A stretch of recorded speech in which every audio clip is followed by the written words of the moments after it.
and a very warm welcome to everyone in today's session. Uh, as it is said that being on spiritual path doesn't prevent you from facing times of darkness, but it teaches you how to use the darkness as a I tool think to I grow. think I think you are not properly audible to our sign language interpreters. Can you just make your device little closer to you? Can you bring your device little closer to you? Our Sure, sign sir. language interpreters are facing difficulty, I think, to recognize your voice. पारस यादव जी, हम लोग request कर रहे हैं, आप अपना video of करके रखिए. Uh, to sign language interpreters, क्या अब आपको मेरी आवाज क्लियरली सुनाई दे रही है?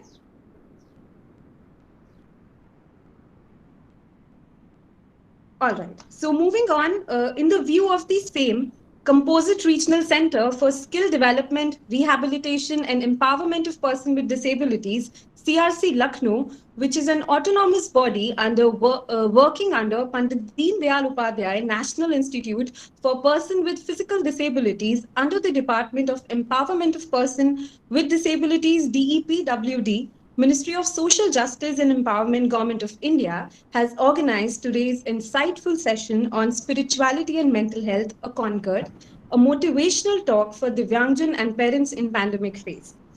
The center has been providing comprehensive rehabilitation services to Divyangjan in the state of Uttar Pradesh, and in this difficult time of pandemic has conducted over 60 webinars, capacity development program, faculty development program, awareness and sensitization program, CRE program, and other to provide support to Divyangjan and their families.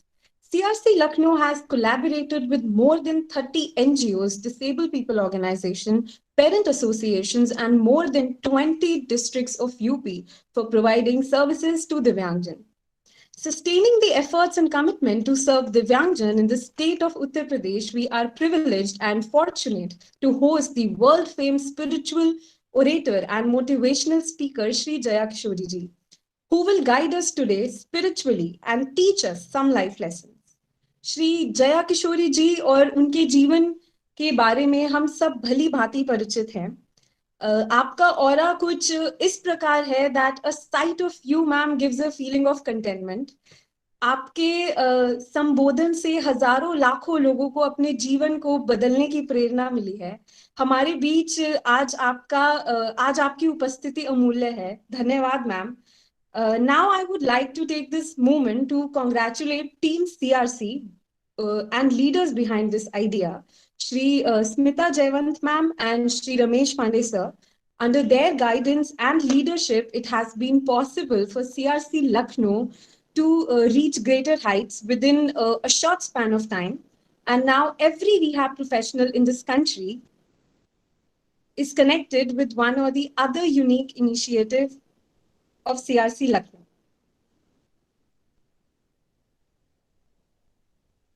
All right. So we are awaiting our special guest to join, and we'll take a moment to wait for her.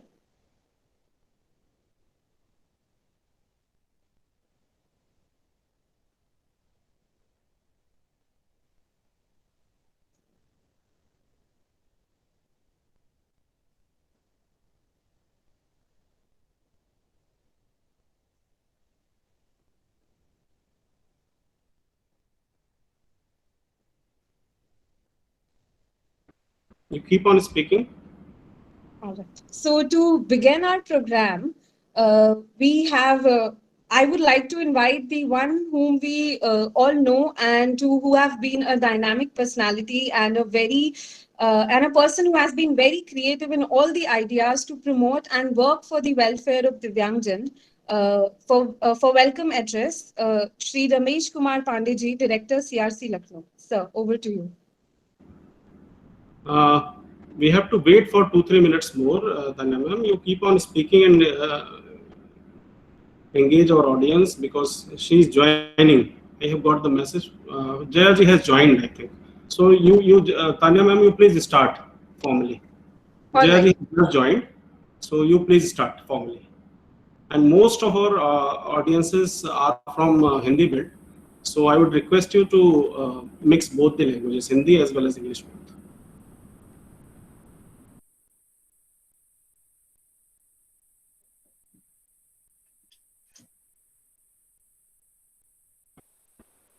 Tanya ji, आप तक आवाज पहुंच रही है हमारी?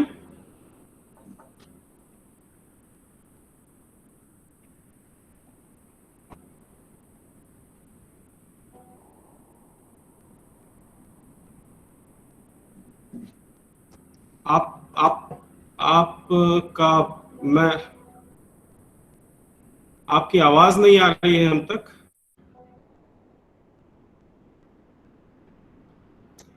मैं Jaya ma'am join कर चुकी हैं। मैम जया मैम, मैं आपका बहुत स्वागत करता हूं इस प्लेटफॉर्म पे। जब तक कुछ फॉर्मेलिटी स्टार्ट हो, I will take a moment. मैं ये बताना चाहूंगा कि आज इस प्लेटफॉर्म पे जो अभी हम लोग जुड़े हैं, इस पे हम बहुत कम लोगों को जोड़ पाए हैं। उसका कारण है कि बहुत स्पेसिफिक पार्टिसिपेंट्स हैं, लेकिन हमारे जो दूसरे सोशल मीडिया प्लेटफॉर्म्स हैं और आपके भी सोशल मीडिया प्लेटफॉर्म हैं और बहुत सारे लोग पूरे देश में आज आपको सुनेंगे। तो मुझे लगता है हजारों की संख्या में पूरे देश में दूसरे प्लेटफॉर्म पे आपको लोग सुन रहे हैं, जिसपे हम सब लाइव हैं। और मैं बहुत ज्यादा टाइम नहीं लूंगा, मुझे पता है आपका समय बहुत अमूल्य है, तो मैं अपने मॉडरेटर से रिक्वेस्ट करूंगा कि वो इस प्रोग्राम को फॉर्मली स्टार्ट करें। मैं ये भी बताना चाहूंगा कि हमारे national institute ministry of social justice empowerment के नेशनल इंस्टीट्यूट से हमारी डायरेक्टर स्मिता जयवंत मैम भी जुड़ी हुई हैं। तो ज्यादा डिले ना करते हुए I would request Tanya ma'am, please start the programme. Sure, sir. Thank you so much, sir. I would like to invite the one whom we all know, a dynamic personality and a creative leader, to present his welcome address. Shri Ramesh Kumar Pandey ji, Director CRC Lucknow. Sir, over to you.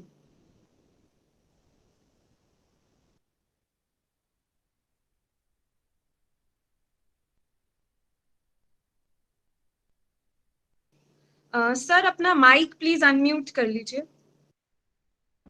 Thank you Tanya जी। मैं CRC Lucknow के इस विशेष online कार्यक्रम में अपनी बात की शुरुआत Helen Keller के एक मशहूर कोट से करना चाहूंगा।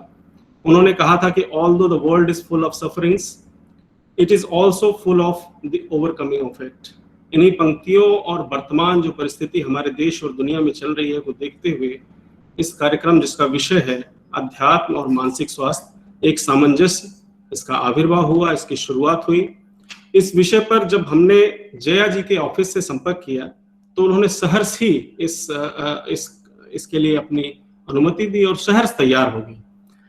विश्व स्तरीय स्पिरिचुअल ऑरेटर, जिसको पूरी दुनिया जानती है, जया किशोरी जी, जो आज के कार्यक्रम की मुख्य अतिथि हैं और मुख्य वक्ता है। जया जी, आज मैं आपका अपने मंत्रालय, सामाजिक न्याय एवं अधिकारिता मंत्रालय, अपने राष्ट्रीय संस्थान पंडित दीनदयाल उपाध्याय राष्ट्रीय शारीरिक दिव्यांगजन संस्थान और समेकित क्षेत्रीय केंद्र लखनऊ, अपने सभी ऑफिसर्स, अपने सभी स्टाफ, अपने सभी पेरेंट्स, अपने सभी बेनिफिशियरीज और हमारी डायरेक्टर, नेशनल इंस्टीट्यूट की डायरेक्टर की तरफ से आपका बहुत स्वागत करता हूं, आपका अभिनंदन करता हूं। मैं आज के कार्यक्रम की अध्यक्षा पंडित दीनदयाल उपाध्याय राष्ट्रीय शारीरिक दिव्यांगजन संस्थान की डायरेक्टर श्रीमती स्मिता जयवंत जी, जो कि इस कार्यक्रम में जुड़ी हुई हैं, उनका भी स्वागत करता हूं। इस विषय के चयन से लेके इस आज के कार्यक्रम जिसको हम लोग एग्जीक्यूट कर रहे हैं, इस पूरे कार्यक्रम को आयोजित करने में उन्होंने मुझे हर समय गाइड किया, हर समय मोटिवेट किया।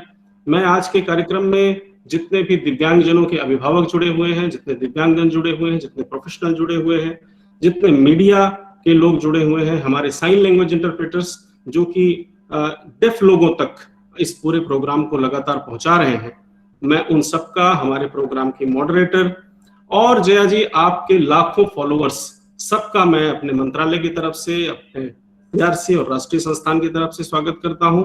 मैं अपने सभी ऑफिसर्स और स्टाफ के प्रति आभार व्यक्त करता हूं कि उन्होंने रात दिन मेहनत करके इस कार्यक्रम को इस पटल पर पहुंचाया। मैं आप जया जी, आपके टीम मेंबर्स का भी बहुत आपके प्रति भी आभार व्यक्त करता हूं, क्योंकि उन्होंने भी मेरे साथ बहुत कोऑर्डिनेट किया और मैंने कल रात में देखा कि लाखों लोग आपके सोशल मीडिया प्लेटफॉर्म से और आपके ही सोशल मीडिया प्लेटफॉर्म को शेयर करके पूरी दुनिया में लाखों लोगों तक ये प्रोग्राम पहुंचा है। ये सीआरसी के लिए, हमारे राष्ट्रीय संस्थान और मंत्रालय के लिए बहुत गर्व की बात है। दिव्यांगजनों की जो सेवाएं हम लोग पूरे प्रदेश और देश में दे रहे हैं, उसके लिए बहुत गर्व की बात है। मैं अपने सभी जो हमारे मिनिस्ट्री के नेशनल इंस्टीट्यूट्स हैं, जितने सीआरसीज हैं, उनके डायरेक्टर्स, उनकी फैकल्टीज उनके प्रति भी आभार व्यक्त करता हूं कि जो इस कार्यक्रम में जुड़े हैं। मैं देख पा रहा हूं बहुत सीनियर रिहा प्रोफेशनल जगदीश गुप्ता जी, डॉक्टर धलवाल जी, डॉक्टर प्रगति पांडे जी और दूसरे NICRC की पूरी टीम जुड़ी हुई है। मैं फिर से हजारों लोग जो अलग अलग सोशल मीडिया प्लेटफॉर्म से इस प्रोग्राम को लाइव देख रहे हैं और देखेंगे, उन सब के प्रति आभार व्यक्त करते हुए जया जी आपका फिर से अपने मंत्रालय के सभी अधिकारियों से की तरफ से आभार व्यक्त करते हुए फिर से आपका स्वागत करता हूं। और बहुत ज्यादा समय ना लेते हुए, मुझे पता है आपका समय बहुत अमूल्य है, मैं फिर से अपने मॉडरेटर से रिक्वेस्ट करूंगा कि प्रोग्राम को आगे बढ़ाएं। बहुत बहुत धन्यवाद, आपका फिर से स्वागत। Thank you so much, sir. Moving forward in our today's session, now I would like to welcome Srimati Smita Jaywant, Director, Pandit Deep Dayal Upadhyay National Institute for Persons with Physical Disability, for Presidential Address. Under ma'am's direction, the National Institute IPH has been flourishing and reaching new heights. Over to you, ma'am. Good afternoon, everybody. I take this opportunity. I'm happy to be part of this program, and I congratulate our director CRC Lucknow, Dr. Ramesh Pandey ji, who has taken the trouble to identify the need at this time of the pandemic as to what is actually required by people with disabilities, normal people, professionals who are trying to deal with this difficult time in our lives. I take this opportunity to personally thank Jaya Kishori ji for gracing this program. Of course, Ramesh ji has thanked everybody, so I would not repeat all that. But I feel I would like to say that because we are in this field of disability, some of us have a little different understanding of what spirituality means to us. Like for me, it probably means treating a patient, helping him to go back to his own life. And that gives me that spiritual feedback which I need to continue in difficult times. But of course, spirituality as it is understood is definitely something that you will tell us more about, Jaya Kishori ji. But I would like to have brought this point that it can mean very different things to very different people, and everybody is trying to do their best, and we must try to help each other and help mankind to move ahead so that we as a country and a very important part of the world today are able to play our role in this world and scheme of things as we are able to face. Thank you so much. Because I was not sure that I will be able to join this, I have sent a small little recording. So if you can play it, it would be good. Otherwise, I have said what I need to. Thank you, everybody. I may be permitted to leave because I have another program which is coming up. Thank you so much. Yes, ma'am. Yes, ma'am. Please, ma'am. हमें पता है आज ministry की बहुत important meeting में हैं हम. Thank you so much for spending time. Thank you, ma'am. Thank you. Thank you so much, ma'am. Now the time has come for which thousands across country and Uttar Pradesh, all the Divyangjan beneficiaries, parents and professionals have been waiting for. Welcoming Jaya Kishori ma'am on the behalf of Composite Regional Center, CRC Lucknow, to please enlighten and guide us with her pretentious views on spirituality and mental health. Welcoming you, ma'am. Before you start, Jaya madam, I just wanted to check whether Ramesh is recording this, but I would like to hear Jaya madam at a later time when it is convenient. Yes, yes, ma'am. We are recording the program, और ये live भी हो रहा है पूरे देश में, ma'am. जी. तो रिकॉर्डिंग ऑन है. I will send you the recording. जी जी, थैंक यू सो मच. नमस्कार, राधे राधे. आप सभी को धन्यवाद, रमेश जी को और जो भी मुझे देख रहे हैं सभी को मेरा प्रणाम. नमस्कार, राधे राधे और थैंक यू सो मच आपने मुझे बुलाया स्पेशली, क्योंकि आई थिंक ये कनेक्ट जो टॉपिक है दिव्यांगजनों के लिए स्पेशली, मेरा कनेक्शन बहुत पुराना है इन सभी से, क्योंकि जब मैंने अपनी कथा की शुरुआत की थी तो आई थिंक मेरी शुरुआत ही नारायण सेवा संस्थान के साथ हुई थी. जब मैं वहां गई थी और वहां जितने दिव्यांगजन हैं मैं उन सभी से मिली थी और आई थिंक जो प्योरिटी मुझे उनमें दिखती है और शायद ही मुझे कहीं और दिखती है कि उन्होंने अपनी कमजोरी को ही अपनी ताकत बनाकर रखा है। और मैंने कई बार लोगों से सुना है कि जो दिव्यांग होते हैं या वो उनका दिमाग थोड़ा स्लो चलता है, बट आई थिंक मैं जब नारायण सेवा संस्थान गई थी और जब मैं उनसे मिली थी कि जब उनको थोड़ा भी कुछ सिखाया जाता है वो इतनी जल्दी कैच करते हैं उन चीजों को, इतनी जल्दी समझ जाते हैं, इतनी जल्दी पकड़ लेते हैं बातों को। तो आई थिंक ये सिर्फ एक मिथ है, वरना मेरे हिसाब से ये बात, जिसे हम कई बड़े बड़े लोगों का नाम सुनते हैं, उनमें से एक स्टीफन हॉकिंग्स नाम भी है, कि जो खुद हिल नहीं सके थे पर उन्होंने पूरी दुनिया को हिला दिया था अपनी खोज से, अपने ज्ञान से, अपनी समझ से।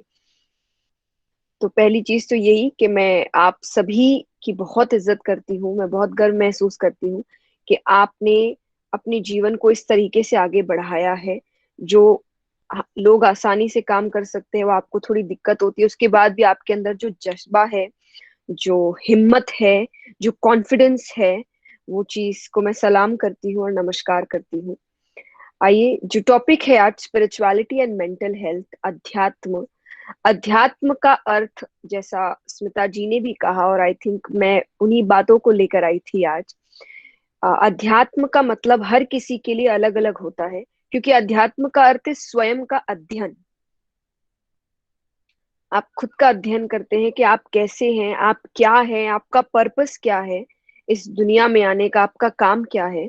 तो स्पिरिचुअलिटी का अर्थ सिर्फ ये नहीं कि आप हम धार्मिक चीजों से जुड़े रहे या धार्मिक कार्य ही स्पिरिचुअलिटी अध्यात्म होता है, जैसा उन्होंने कहा। और एग्जैक्टली वही बात स्वामी विवेकानंद भी कहते हैं कि आप अगर अपना काम पूरी ईमानदारी के साथ, पूरी ऑनेस्टी के साथ, पूरी सच्चाई के साथ कर रहे हैं तो आप स्पिरिचुअलिटी निभा रहे हैं, आप अध्यात्म को फॉलो कर रहे हैं। तो इसका अर्थ हुआ कि एक डॉक्टर अपना काम अच्छे से कर रहा है, ईमानदारी के साथ कर रहा है, अपने पेशेंट्स का इलाज अच्छे से कर रहा है और उसकी इच्छा हमेशा यही है कि उसके पेशेंट्स जल्द से जल्द ठीक हो जाए, तो वो स्पिरिचुअलिटी ही कर रहा है। अगर कोई टीचर है, वो अपने स्टूडेंट्स को अच्छे से पढ़ा रहे हैं, अच्छे से हर चीज समझा रहे हैं और अपने स्टूडेंट को आगे बढ़ाना ही उनका कर्तव्य है या उनका उद्देश्य है, वो स्पिरिचुअलिटी ही कर रहे हैं। तो आप ऐसे किसी भी प्रोफेशन को लीजिए, अगर उनके काम में सच्चाई है, अवेयरनेस है, वो चाहते हैं कि उनके आसपास के लोग सुधरे, ठीक हो, तो वो सब अध्यात्म को फॉलो कर रहे हैं। तो अध्यात्म का यही अर्थ है कि आप अपने काम को पूरी ईमानदारी के साथ, पूरी सच्चाई के साथ करें और ये समझते हुए कि आपका कौन सा काम ऐसा है जो दुनिया को खराब कर सकता है या दुनिया को अच्छा कर सकता है। ये एक आपको बड़ी सोच देता है अध्यात्म। अध्यात्म का अर्थ सिर्फ ये नहीं कि आप पूजा पाठ करिए या सिर्फ भगवान की पूजा कर रहे हैं, वो भी एक तरीका है।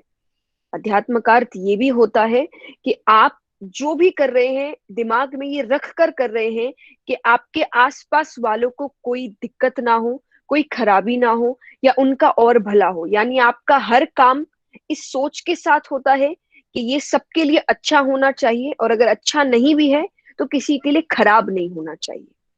तो मेरी नजर में अध्यात्म एक बहुत बड़ा क्षेत्र है, लेकिन अगर उसको पूर्ण रूप से या बहुत छोटे रूप में समझाया जाए कुछ शब्दों में, तो वो यही है कि आप अपना काम ये सोच कर करें कि आप समाज के लिए क्या कर रहे हैं, वो काम उनके लिए कितना अच्छा है या कितना खराब है, और तभी आप अपने कदम को उठाएं। तो अगर आप अध्यात्म फॉलो करना चाहते हैं तो मेरी नजर में ये सबसे सही चीज है कि जो भी करो वो अच्छे से करो, सच्चाई से करो, ईमानदारी से करो और उससे किसी ना किसी का भला जरूर हो।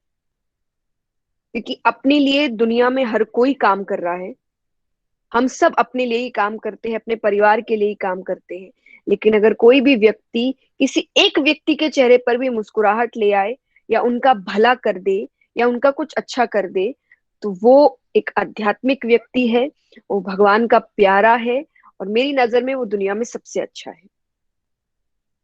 तो जरूर कोशिश करें कि आप ऐसा कुछ कर सके।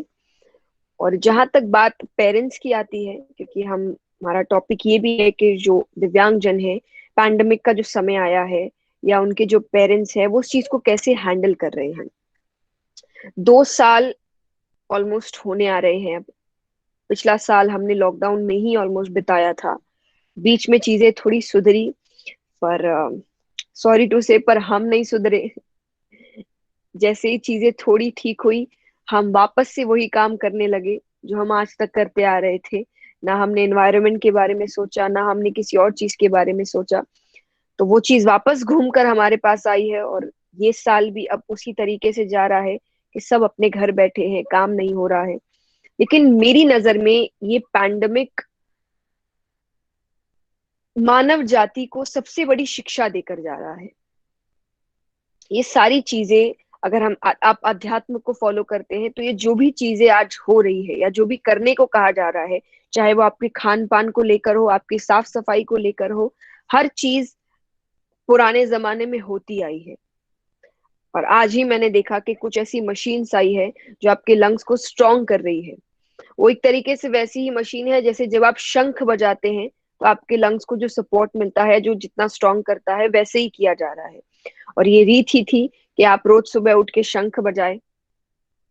तो वही चीजें घूम फिर के आ रही है। जब पहले हमारे यहाँ बुजुर्गों को देखेंगे, वो काम से घर आते ही पहले हाथ पांव धोते थे, मुंह धोते थे, उसके बाद ही किसी से मिलते थे, उसके बाद ही भोजन करते थे। आज वही है कि घर बाहर से अगर घर आ रहे हो तो हाथ पांव धोना है, मुंह धोना है, साफ सफाई रखनी है, उसके बाद ही किसी से मिलना है। तो ये सारी चीजें अगर जो पहले लिखी गई थी करने को हमने की होती, तो शायद हम इन चीजों से जल्दी पार आ सकते थे। और प्रॉब्लम्स की कहा जाए तो प्रॉब्लम्स सबको बहुत ज्यादा हो रही है। हर बच्चा आज बहुत तकलीफ में है, बहुत जल्दी गुस्सा हो रहा है। हम अलग अलग वेबिनार्स करते हैं, पेरेंट्स सिर्फ यही बोल रहे हैं कि बच्चे बहुत इरिटेट होते हैं, बच्चे बहुत अग्रेसिव हो गए हैं, बच्चे हाथ उठाने लग गए हैं बड़ों पे, बच्चे चिड़चिड़े हो गए हैं। क्यों? क्योंकि उनके अंदर एनर्जी बहुत है, उनको बहुत कुछ करना है, उनके स्कूल्स बंद है या वो बाहर घूमने नहीं जा पा रहे हैं, बाहर की दुनिया ठीक से नहीं दे पा रहे हैं, वो एनर्जी वो घर पर कहीं कुछ कर नहीं पा रहे, तो उस वजह से वो बहुत चिड़चिड़े हो रहे हैं। तो ये सारे प्रॉब्लम्स है जिनके सल्यूशंस अगर पेरेंट्स के लिए खास करके मैं कहूँ कि सबसे पहली बात कि पेरेंट्स बहुत वाइटल रोल निभाते हैं बच्चों की जिंदगी में। बच्चे आज जो भी हैं, उनके संस्कार कहे जाते हैं या उनका कार्य कहा जाता है, उनका बिहेवियर कहा जाता है, वो सब अधिकतर प्रतिशत माँ बाप से आता है, या माँ बाप जो सिखाते हैं या जो दिखाते हैं घर पर, उसी से आता है। तो अगर आप एज पेरेंट्स घर पे स्ट्रेस में हैं, आप चिल्ला रहे हैं, या आप एक दूसरे से झगड़ रहे हैं, या आप हर वक्त बहुत ही गुस्से में हैं या बहुत ही चिड़चिड़े स्वभाव में हैं, तो आप समझेंगे नहीं, पर वही चीज बच्चों पे रिफ्लेक्ट होती है। बच्चे सुनने से या बोलने से कहीं ज्यादा देखने से सीखते हैं। खास करके जो डिसेबल्ड है, उनको विजुअल्स बहुत जल्दी उनके दिमाग में बैठते हैं।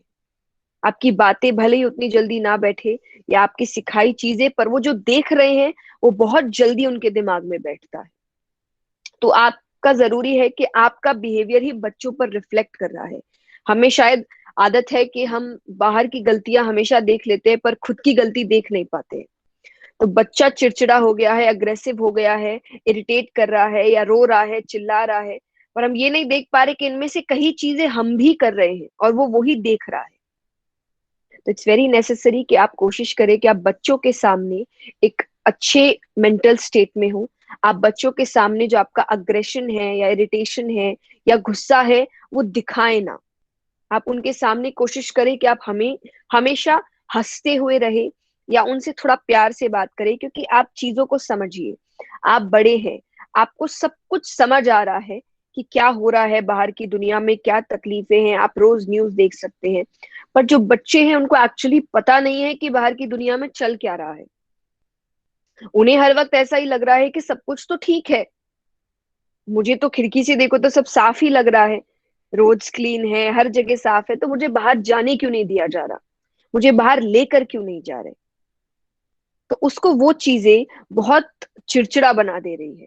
तो सबसे पहली चीज, जैसा मैंने कहा, कि आप अपने बिहेवियर को थोड़ा कंट्रोल करें बच्चों के सामने, क्योंकि वो रिफ्लेक्ट करता है।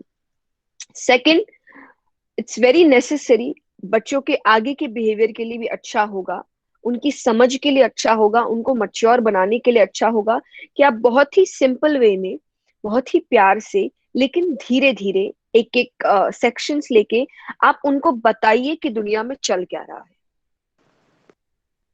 क्या प्रॉब्लम्स हो रही है, कौन सी बीमारी आई है, वो बीमारी कैसे लोगों को अफेक्ट कर रही है, उससे बचने के लिए क्या काम करना है, फ्यूचर में तुमको क्या, क्योंकि ये बीमारी आपको शिक्षा देकर गई है कि अगर आपकी इम्यूनिटी स्ट्रांग है तो कोई बीमारी आपको छू नहीं सकती। अगर इम्यूनिटी स्ट्रांग नहीं है तो छोटी सी छोटी बीमारी भी आपको हाथ लगाएगी। ये सबसे बड़ी शिक्षा हमको ये बीमारी देकर जा रही है। तो बच्चों को बचपन से इन चीजों की समझ दे कि बाहर क्या चल रहा है, इन चीजों से कैसे बचना है, फ्यूचर की लाइफ कैसी होगी। तो ये प्यार से आप उनको समझाए तो ये दो होगा। पहला चीज कि आप उनके साथ टाइम स्पेंड कर रहे हैं, तो बच्चे खाली बैठने की वजह से इरिटेट नहीं होंगे, उनको लगेगा कि आप उनके साथ समय बिता रहे हैं, आप उनको बातें सुना रहे हैं, तो कम से कम आपके साथ रहकर थोड़ा इंगेज होंगे, थोड़े बिजी रहेंगे। दूसरा, बिजी रहने के साथ साथ वो बहुत सी अच्छी बातें समझेंगे, रियलिटी को समझेंगे, जो आज के टाइम पे बहुत नेसेसरी है। तो दो चीजें कि फर्स्ट आप अपने बिहेवियर को कंट्रोल करें, और दूसरा जो दुनिया में चल रहा है आप वो समझाइए बच्चों को प्यार से, बहुत समझ से, लेकिन उनको समझाइए। तीसरा चीज मैं ये बताना चाहूंगी कि जो दिव्यांग बच्चे हैं खास करके उनके लिए, कि अभी क्योंकि सब घर पर हैं, उनको बाहर ज्यादा नहीं जाना है, उनको कोई काम नहीं करना है या स्कूल से इत्यादि नहीं है, तो आप कोशिश करें कि आप उनको कितना इंडिपेंडेंट बना सकते हैं। आप छोटी छोटी एक्टिविटीज उनको ऐसी दीजिए जिससे वो खुद करने की कोशिश करें। ऑब्वियसली आप उनके पास है उनकी हेल्प करने के लिए, बट इट्स नेसेसरी कि आप उनको इंडिपेंडेंट भी बनाएं काफी एक्टिविटीज में, कि वो खुद करने की कोशिश करें। तो ये काम आपका ही है एज पेरेंट्स कि आप बच्चों को कैसे, क्योंकि अभी आप उनके साथ हैं तो आप समझ सकते हैं कि कब उनको मदद की जरूरत है, कब आपको उनको सहारा देना है, कब उनको आपको समझाना है कि वो कहाँ गलत है। क्योंकि अभी सब घर पे हैं, माँ बाप घर पे हैं, आपका परिवार घर पे है, बच्चे घर पे हैं, तो आप उनको थर्ड मोस्ट इम्पोर्टेंट चीज, आप उनको थोड़ा इंडिपेंडेंट करिए, चाहे वो खाने पीने की एक्टिविटीज में हो, चाहे वो किसी चीज को पढ़ने की एक्टिविटीज में हो। धीरे धीरे मदद करके आप उनको इंडिपेंडेंट करने की कोशिश करिए, क्योंकि हम दूसरों से भी कहते हैं हर किसी के लिए कि ये टाइम सबसे अच्छा है अपने आप में और सुधार लाने का। अगर आप घर पे बैठे हैं, आपके सर पर छत है, आपके प्लेट में खाना है, आपके अपने आप के साथ है, तो इस 2 साल में ये चीजें अगर आपके पास है तो आपसे ज्यादा खुश नसीब और कोई नहीं है। क्योंकि एज पेरेंट्स या जो हम अडल्ट है, हम रोज टीवी देख रहे हैं, हम न्यूज पढ़ रहे हैं, हमें पता है दुनिया की हालत क्या है, हमें पता है घर घर में क्या हो रहा है। तो अगर हम उस चीजों से अभी तक बचे हैं तो ये सबसे बड़ी उपलब्धि है इन 2 सालों की। ये चीज भी आपको बच्चों को समझानी है। तो उनको इंडिपेंडेंट करने की कोशिश करिए कि जैसे ही चीजें ठीक हो तो वो जब घर से बाहर निकले तो वो कई चीजों में इंडिपेंडेंट हो। भले ही वो चीजें बहुत छोटी होंगी और बाकी लोगों को लगेगा कि इसमें कोई, लेकिन आपको पता है कि आपके बच्चे के लिए कितनी बड़ी बात है, आपके बच्चे ने कौन सी चीजें नई सीखी है, वो किस चीज में और आगे बढ़ा है, उसका स्वभाव कैसे चेंज हुआ है। तो वो करना एज पेरेंट्स आपका काम है। तो तीसरा है कि उनको इंडिपेंडेंट बनाने की कोशिश करिए। फोर्थ, बहुत ही सिंपल सी बात है जो हम सभी कर रहे हैं, लेकिन बच्चों के लिए ज्यादा जरूरी है कि उनके क्लेanलीनेस का ध्यान रखा जाए।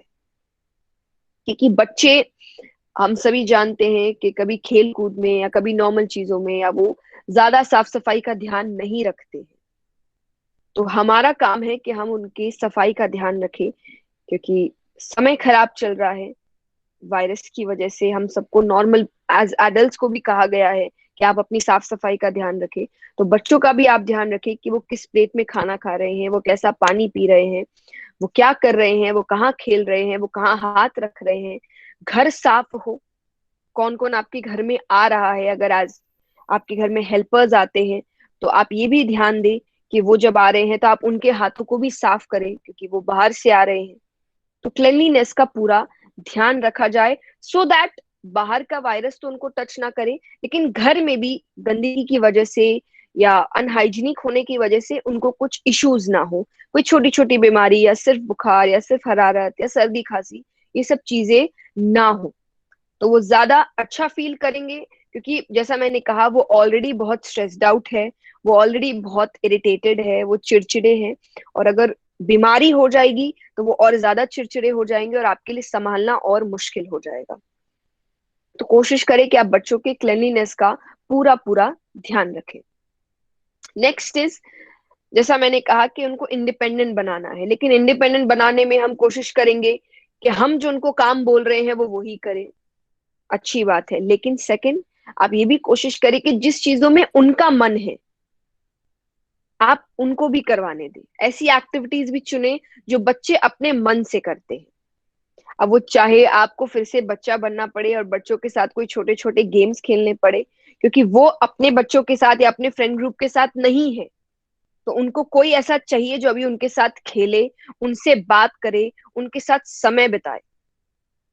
तो आप कोशिश करें कि जो आप एक्टिविटीज उनके लिए यूज कर रहे हैं या उनको प्रैक्टिस करवा रहे हैं, उन एक्टिविटीज में कुछ एक्टिविटीज ऐसी भी हो जिसमें उनकी रुचि है, जिससे वो खुश होते हैं, चाहे वो उनकी कोई हॉबी हो, चाहे सिर्फ गेम्स खेलना हो, शायद सिर्फ कहानियां सुनना हो, तो आप कोशिश करें उन एक्टिविटीज को भी इंक्लूड करें बच्चों के लिए। नेक्स्ट, क्योंकि मैं एक आध्यात्मिक प्रवक्ता भी हूँ, मैं स्पिरिचुअल बातें या रिलीजियस बातें करती हूँ, मैं श्रीमद् भागवतम कहती हूँ, तो मेरी नजर में इससे अच्छा समय नहीं है बच्चों को भगवान के बारे में बताने के लिए।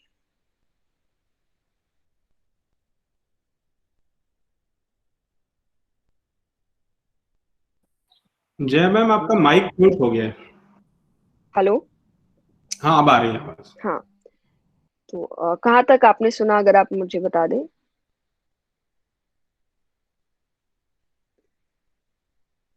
आप श्रीमद् भागवत की बात कर रही थी और बच्चों में जी स्पिरिचुअलिटी डेवलप करने की बात।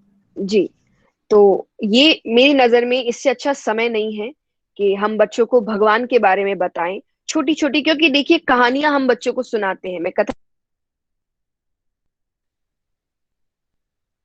मैं कथा में भी बहुत बार कहती हूँ कि बच्चे कहानियां तो सुनते हैं, उनको बेड टाइम स्टोरीज सुनाई जाती है, लेकिन वो बेड टाइम स्टोरीज को अगर आप भगवान की स्टोरीज से कन्वर्ट कर दे तो वो स्टोरीज भी सुन रहे हैं और साथ ही साथ कुछ अच्छी बातें भी सीख रहे हैं। क्योंकि देखिए मेरी नजर में भगवान का मतलब सिर्फ ये नहीं कि आप पूजा पाठ करते हैं, भगवान सिर्फ पूजा पाठ के लिए नहीं है, भगवान एक उम्मीद लेकर आते हैं आपके लिए। बहुत बार कहा जाता है, हेलो, हाँ, आपकी आवाज आ रही है मैम। हाँ जी ठीक है, बहुत बार कहा जाता है कि जब व्यक्ति हारने लगता है तो उसको कोई उम्मीद नहीं दिखती है। डिप्रेशन के लिए भी माना गया है कि sound is the most effective way to heal depression. Sound के लिए भी कहा गया है, जो अधिकतर सत्संगी होते हैं, चाहे आप किसी भी भगवान को मानते हो, लेकिन अगर आप सत्संग में जाते हैं, उनकी बातें सुनते हैं, कुछ गाते हैं, कुछ प्रेयर्स करते हैं, तो वो आपके डिप्रेशन में आपको बहुत हेल्प करता है। साउंड एक बहुत अच्छा वे है डिप्रेशन को हील करने का। तो बात यही है कि एक उम्मीद लाना, भगवान आपके जीवन में उम्मीद लेकर आते हैं कि मान लीजिए आप हार भी गए तो हर व्यक्ति को ऐसा लगता है कि चलो कोई साथ नहीं है पर वो तो साथ है, वो तो कुछ अच्छा करेगा, शायद उसने अगर ऐसी स्थिति लाई है तो कुछ अच्छा ही करने के लिए लाई होगी। तो ये उम्मीद आपको हारने से रोकती है। और सबसे बड़ी बात, जो लोग कहते हैं कि भगवान को मानना तो बुढ़ापे का काम है, तो मेरी नजर में ये सबसे गलत बात है। क्योंकि जब आप भगवान को फूल चढ़ाते हैं तो कभी भी पुराना फूल नहीं चढ़ाते, फूल जब बिल्कुल नया होता है तब चढ़ाया जाता है। तो अगर आप भगवान की भक्ति में अपने आप को लगा रहे हैं, उनकी बातें सुन रहे हैं, तो बूढ़े होने के बाद नहीं लगाया जाता। जब आप बिल्कुल नए होते हैं, आप बिल्कुल भोले होते हैं, आपका मन एकदम साफ होता है, तब आपको भगवान में लगाना चाहिए। तो मेरी नजर में अगर स्पिरिचुअलिटी, आध्यात्मिकता या धार्मिक चीजें, इन चीजों में अगर बच्चों को लगाना है तो आपका सही एज इज बचपन।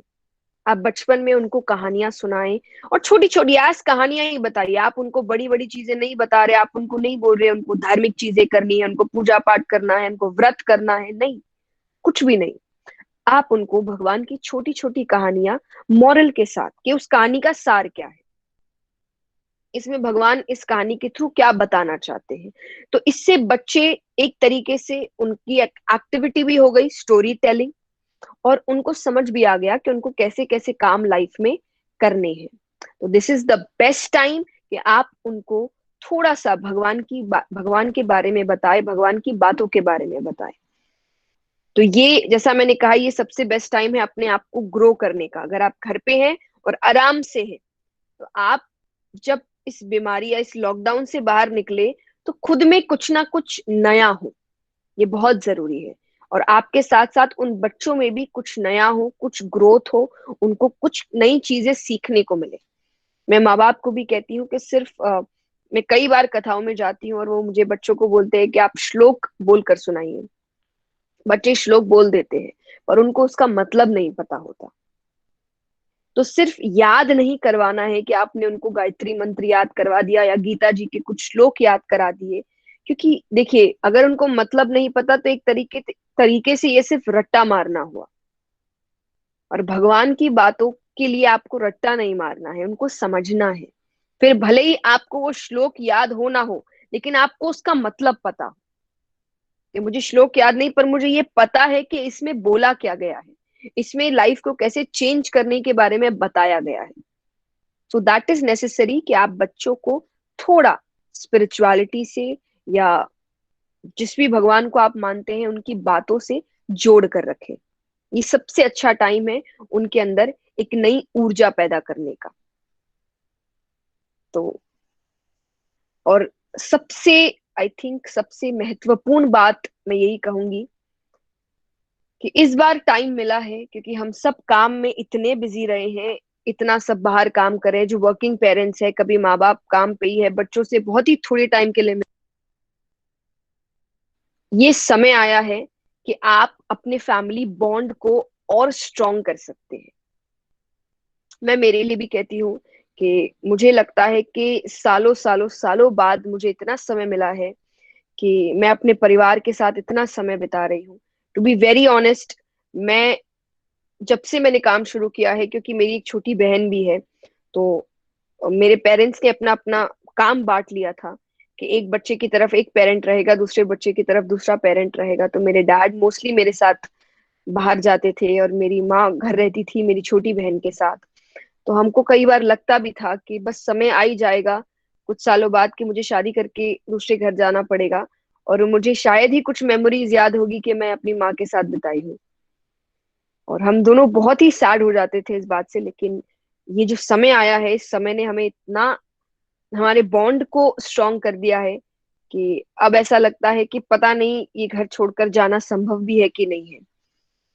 तो ये समय आपकी फैमिली बॉन्ड को स्ट्रॉन्ग करने का बहुत अच्छा समय है, या समझने को के, क्योंकि कई बार पति पत्नी के लिए भी मैं कहूंगी कि पेरेंट्स है तो मतलब बच्चे के बारे में तो आप समझ ही रहे हैं, पर पति पत्नी एक दूसरे के साथ कैसा स्वभाव रख रहे हैं वो भी मायने रखता है। तो कई बार ऐसा होता है कि पति अगर बाहर काम कर रहा है तो वो बार बार कहता है कि टाइम नहीं है, टाइम नहीं है, टाइम नहीं है, पर अभी तो बहुत टाइम है। और इस टाइम में अगर आपके झगड़े हो रहे हैं, मतलब आप दोनों में कुछ इश्यूज चल रहे हैं, तो उस इश्यूज को भी कैसे ठीक करना है ये आपको समझना है। तो ये समय हर व्यक्ति के लिए अपने रिश्तों को और बेहतर करने के लिए दिया गया है। जैसा मैंने कहा कि अगर आप इतने प्रिविलेज्ड हैं कि आप घर पर हैं, आराम से हैं, खाना खा रहे हैं, सर पर छत है, आपके पास है, तो इस चीज का थोड़ा फायदा उठाइए और अपने रिश्तों को और स्ट्रॉन्ग करिए। अपने आप के अंत समय में आपके पास इतनी सारी मेमोरीज हो आपकी फैमिली की कि मतलब उसके लिए मेमोरीज तो ऐसे ही कम होती है फैमिली, लेकिन इतनी सारी हो कि आपके पास याद करने को कुछ हो। क्योंकि देखिए समय निकल रहा है, जिंदगी भले ही सबकी रुक गई है एक तरीके से, पर समय तो भाग रहा है। एक साल बीत गया, दूसरा साल भी निकल रहा है, समय तो अपनी गति से ही चल रहा है। जिंदगी भले ही रुक गई है, लेकिन वो रुकी हुई जिंदगी में भी आप कैसे तेजी ला सकते हैं, खुशियां ला सकते हैं, वो सिर्फ, जैसा इसका टॉपिक है स्पिरिचुअलिटी एंड मेंटल हेल्थ, सब कुछ यहाँ है, सब कुछ आपके दिमाग में है। अच्छाई, बुराई, दुख, सुख, हर चीज आपके दिमाग में है। क्योंकि आप देखेंगे एक ही सिचुएशन अलग अलग व्यक्ति अलग अलग ढंग से हैंडल करते हैं। क्यों? अगर सिचुएशन एक है तो हर व्यक्ति को एक जैसा हैंडल करना चाहिए उसको? नहीं, क्योंकि हर चीज का रिएक्शन आप यहां से दे रहे हैं। आपका दिमाग कितना स्ट्रांग है या उस चीज को आप कितने अच्छे ढंग से अपने दिमाग में ले रहे हैं, वो हर व्यक्ति पर निर्भर करता है। तो दुख, सुख, प्रॉब्लम, स्ट्रगल, ये सारी चीजें आपके दिमाग में है और आपके रिएक्शंस में है। अगर आप नॉर्मल रिएक्शन कर रहे हैं उस चीज का, तो वो चीजें आपको ज्यादा तकलीफ नहीं देगी। अगर आप बहुत हाइपर रिएक्शंस दे रहे हैं तो वो आपको और ज्यादा तकलीफ देगी। क्योंकि सिचुएशन तो जब ठीक होनी है तभी होगी। हमारे ज्यादा दुखी होने से, ज्यादा चिंतित होने से, ज्यादा चिड़चिड़ा होने से घर में ऐसा नहीं है कि कोविड बोलेगा कि चलो भाई जल्दी चला जाता हूं मैं यहाँ से। उसको तो जब निकलना है वो तभी जाएगा, जब तक सब वैक्सीन नहीं लगवा लेते, सब ठीक नहीं हो जाता, तभी वो बीमारी जाएगी। लेकिन आप उस चीज में कैसे रहते हैं, उस चीज को कैसे हैंडल करते हैं, वो आपके 2 साल को निर्भर करता है।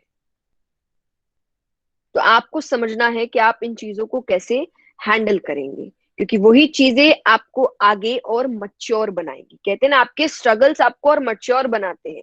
फेलियर्स, रिजेक्शन, स्ट्रगल, दुख, ये चीजें आपके सबसे बड़े गुरु हैं। जिंदगी क्या है? जिंदगी, आई थिंक, दुनिया की सबसे बड़ी स्कूल है, सबसे बड़ा यूनिवर्सिटी है। इससे ज्यादा अच्छी सीख आपको कहीं और मिल ही नहीं सकती, इससे ज्यादा अच्छी पढ़ाई आपको कहीं मिल ही नहीं सकती। तो इस जिंदगी में जो चीजें आ रही है उसको समझिए, उनसे और लड़िए, उसका सामना ठीक से करिए, और फिर आप देखिए कि जब ये चीजें सुधर जाएगी, तब आज जो आपको प्रॉब्लम्स हो रही है और उनको आप जैसे हैंडल कर रहे हैं, वही सीख आगे जीवन में आपके काम आएगी। तब बड़े बड़े स्ट्रगल्स को हैंडल करने के लिए अभी जो आपको सीख मिल रही है ना, उसी का इस्तेमाल आप तब करेंगे। मैंने कईयों को देखा है कि जब उनके स्ट्रगल पीरियड चल रहा होता था तो उनको ऐसा लगता था कि क्या चल रहा है, कुछ समझ में नहीं आ रहा, सिर्फ मेहनत करनी पड़ रही है, सिर्फ मुश्किलों का सामना करना पड़ रहा है।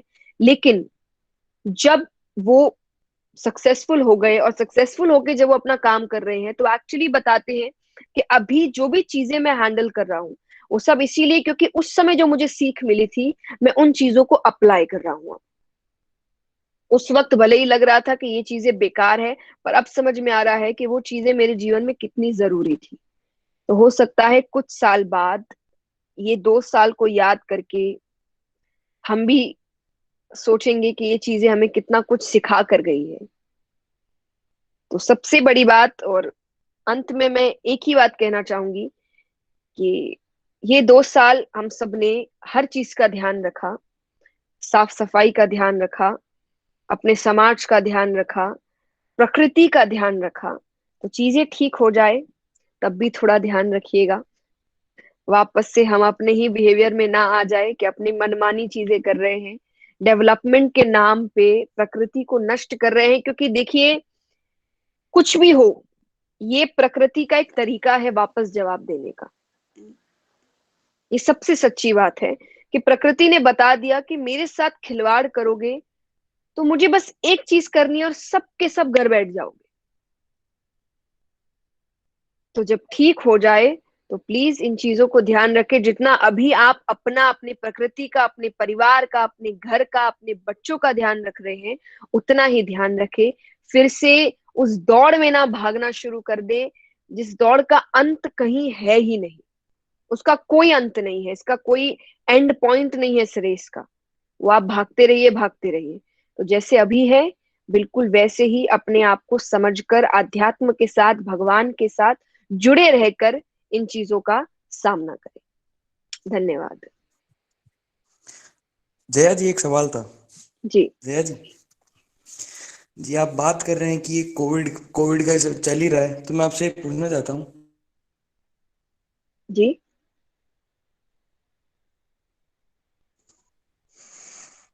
हेलो। शायद डिस्कनेक्ट हो गया मैम, कोई नहीं। Tanya ji continue please.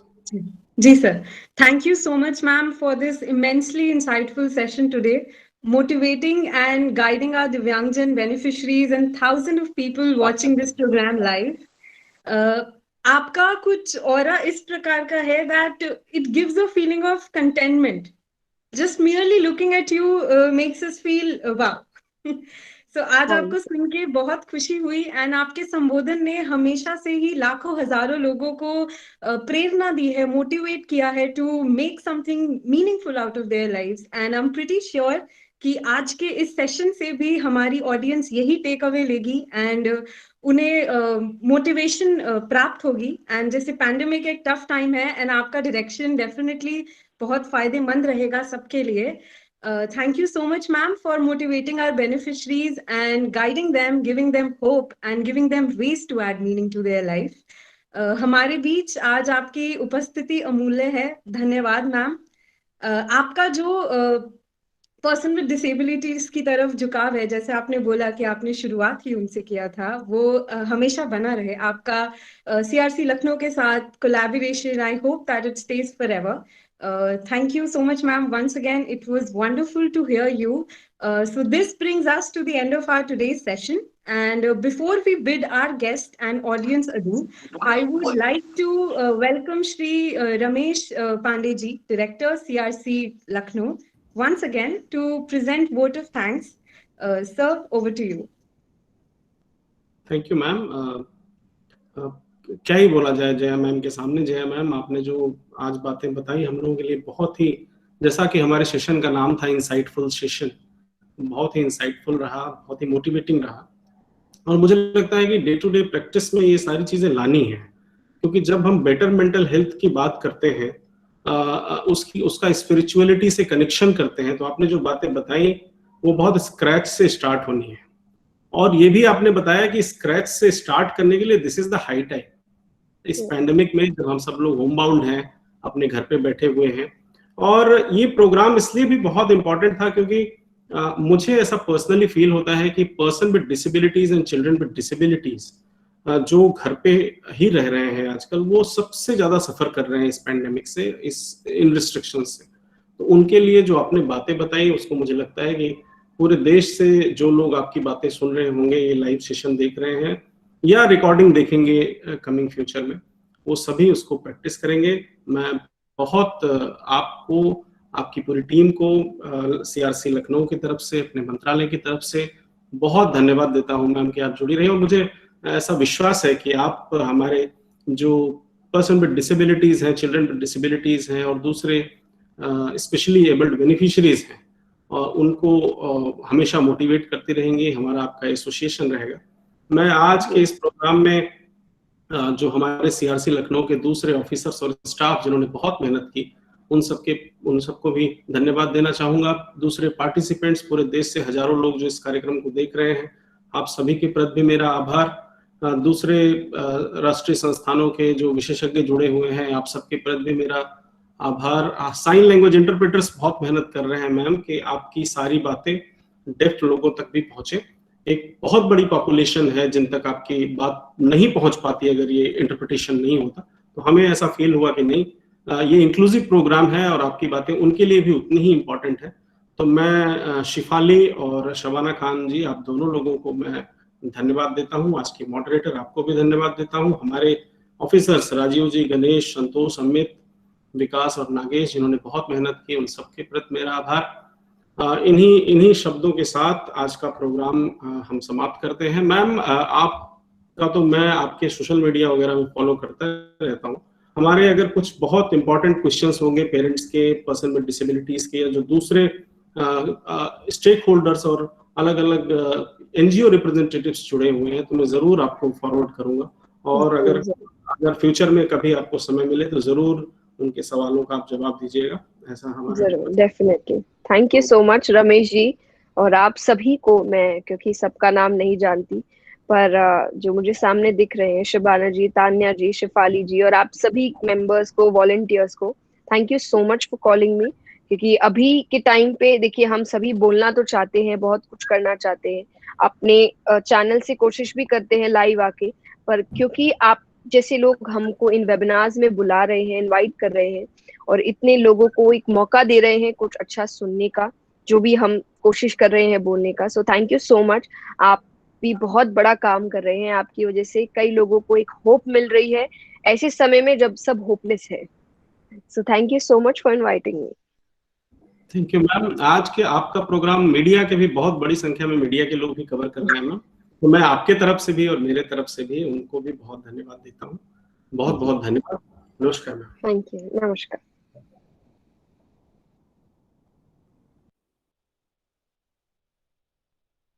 Nagesh ji, over to you. बहुत बहुत धन्यवाद सर। आज का यह